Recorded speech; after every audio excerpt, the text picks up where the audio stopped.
Hello friends, आज का जो हमारा टॉपिक है दैट इज ग्लाइकोलिसिस। ठीक है, ग्लाइकोलिसिस एक ऐसी प्रोसेस होती है दैट इज जिसमें रेस्पिरेशन का जो फर्स्ट स्टेप है दैट इज द ग्लाइकोलिसिस। तो रेस्पिरेशन के फर्स्ट स्टेप में बेसिकली रेस्पिरेशन होता क्या है कि ग्लूकोज का कंप्लीट ऑक्सीडेशन किया जाता है ग्लाइकोलिसिस में, क्रेब्स साइकिल में, इलेक्ट्रॉन ट्रांसपोर्ट चेन में, ताकि अल्टीमेटली एटीपी जो हमारी बॉडी में एनर्जी का स्टोरेज फॉर्म होता है या एनर्जी फॉर्म होता है उसको जनरेट किया जा सके।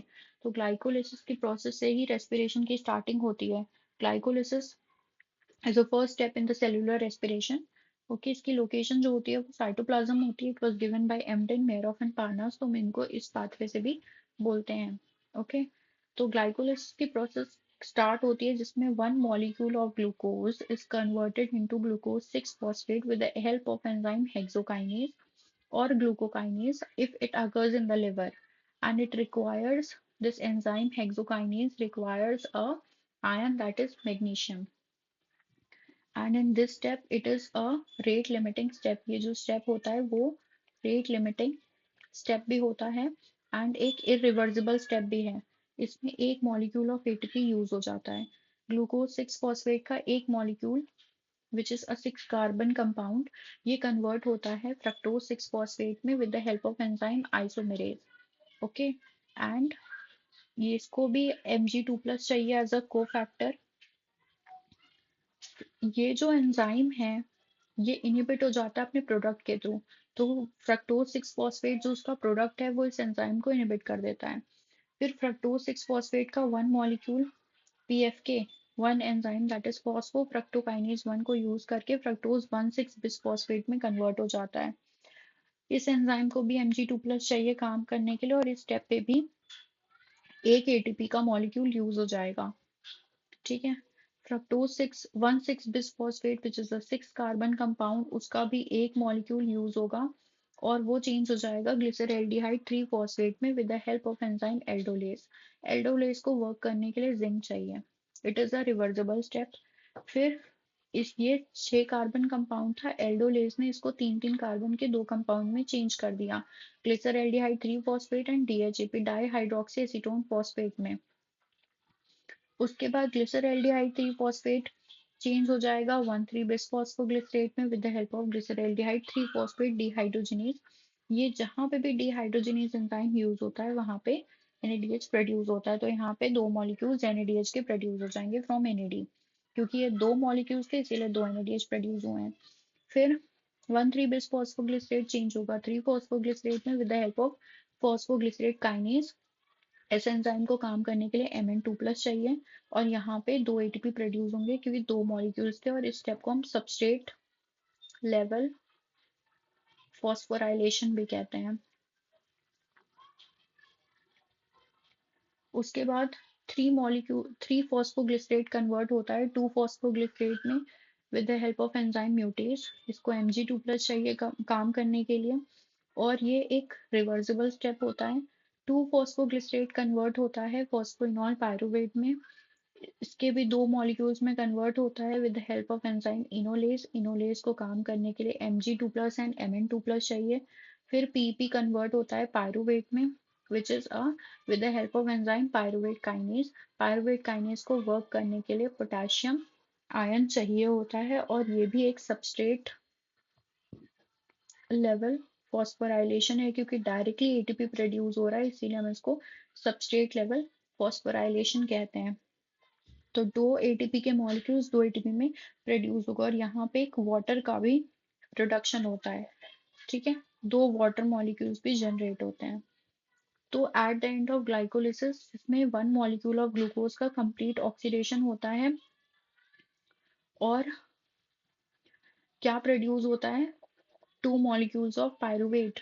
वन मॉलिक्यूल ऑफ ग्लूकोज का ऑक्सीडेशन स्टार्ट हुआ और क्या प्रोड्यूस हुआ, दो मॉलिक्यूल्स पायरुवेट के प्रोड्यूस हुए। अब ये pyruvate which is a 3 carbon compound, ये पायरुवेट जाएगा लिंक रिएक्शन में, लिंक रिएक्शन से होता हुआ वो जाएगा क्रेब्स साइकिल में in the form of acetyl coenzyme A.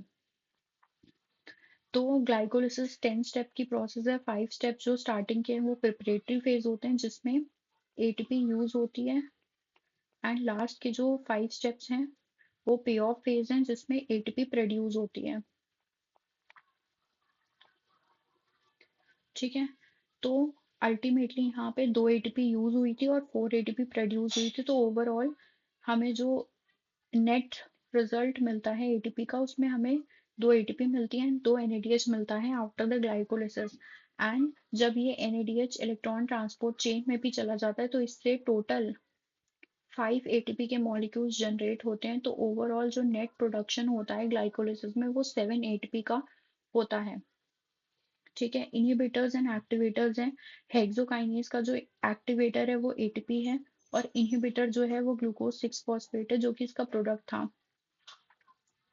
ठीक है, PFK1 very important enzyme step 3 में होता है, रेट लिमिटिंग स्टेप में होता है। इसका इनहिबिटर जो होता है वो होता है फ्रक्टोज 1,6 बिसफॉस्फेट जो कि प्रोडक्ट है सिट्रेट एंड एटीपी। और एक्टिवेटर कौन है? Fructose 2,6 bisphosphate AMP and ADP। Aldolase का इनहिबिटर जो है वो चिलेटिंग एजेंट है। ग्लिसरैल्डिहाइड 3 फॉस्फेट डिहाइड्रोजिनेज का इनहिबिटर जो है वो आयोडो एसीटेट है। इनोलेज का इनहिबिटर फ्लोराइड है। पायरुवेट काइनेज का इनहिबिटर एलेनिन है। एसिटाइल कोएंजाइम ए है। तो इनहिबिटर्स को लर्न करना बहुत इंपॉर्टेंट है। नेट प्रोडक्शन कितना हो रहा है? 7 एटीपी नेट प्रोड्यूस हो रही है, जिसमें से 2 एटीपी तो डायरेक्ट सबस्ट्रेट लेवल फॉस्फोराइलेशन से मिली है, और 2 NADH का जब ऑक्सीडेशन हो जाएगा उससे 5 एटीपी मिलती है, तो net worth of glycolysis is 7 ATP. कहाँ पे चलती है? साइटोप्लाज्म में चलती है। कौन कौन से एंजाइम के लिए को कौन कौन सा कोफैक्टर चाहिए? ज्यादातर सबको मैग्नीशियम ही चाहिए एज अ कोफैक्टर, लेकिन एल्डोलेज को जिंक चाहिए, पायरुवेट काइनेज को पोटेशियम चाहिए, एंड इनोलेज वगैरह को Mn2+ भी चाहिए। इनहिबिटर्स याद रखना, फॉस्फोफ्रक्टोकाइनेज का जो इसका प्रोडक्ट होता है फ्रक्टोज 1,6 बिसफॉस्फेट, ये भी इसका इनहिबिटर होता है। एंड इसका एक्टिवेटर जो होता है वो फ्रक्टोज 2,6 बिसफॉस्फेट होता है। पायरुवेट काइनेज के जो इनहिबिटर्स होते हैं वो कौन कौन से होते हैं? एलानिन होता है एंड एसिटाइल कोएंजाइम ए होता है। और इसका एक्टिवेटर जो होता है फॉस्फोफ्रक्टोकाइनेज 1 का, ये सिट्रेट होता है। वाटर मॉलिक्यूल भी प्रोड्यूस होता है नेट रिएक्शन में। So this was all about the process of glycolysis. तो ग्लाइकोलिसिस का एंड प्रोडक्ट यही था कि हमने एक मॉलिक्यूल ऑफ जब ग्लूकोज का क्या किया है ग्लाइकोलिसिस में, ऑक्सीडेशन किया है। ऑक्सीडेशन करने के बाद हमें क्या मिले हैं? 2 मॉलिक्यूल्स मिले हैं पायरुवेट के। ये कितना कार्बन था? 3 कार्बन था। ये कितने कार्बन होते हैं? 3 कार्बन कंपाउंड होते हैं, इसके 2 मॉलिक्यूल्स मिले। सॉरी, ये 6 कार्बन था, ये 3 कार्बन के हमें 2 मॉलिक्यूल्स मिलते हैं पायरुवेट के। अब ये पायरुवेट जाएगा इसके बाद लिंक रिएक्शन में। लिंक रिएक्शन के बाद जाएगा वो क्रेब्स साइकिल में। क्रेब्स साइकिल के बाद जाता है वो इलेक्ट्रॉन ट्रांसपोर्ट चेन में, एंड वहां पे उसका कंप्लीट ऑक्सीडेशन होता है। और कंप्लीट ऑक्सीडेशन क्यों किया जा रहा है? ताकि एनर्जी एटीपी के फॉर्म में प्रोड्यूस की जा सके। Okay, so this was all about the process of glycolysis that occurs in the cytoplasm. Okay, and it is the first step of the cellular respiration. If you like this video, hit the like button, subscribe my YouTube channel. Thanks for watching.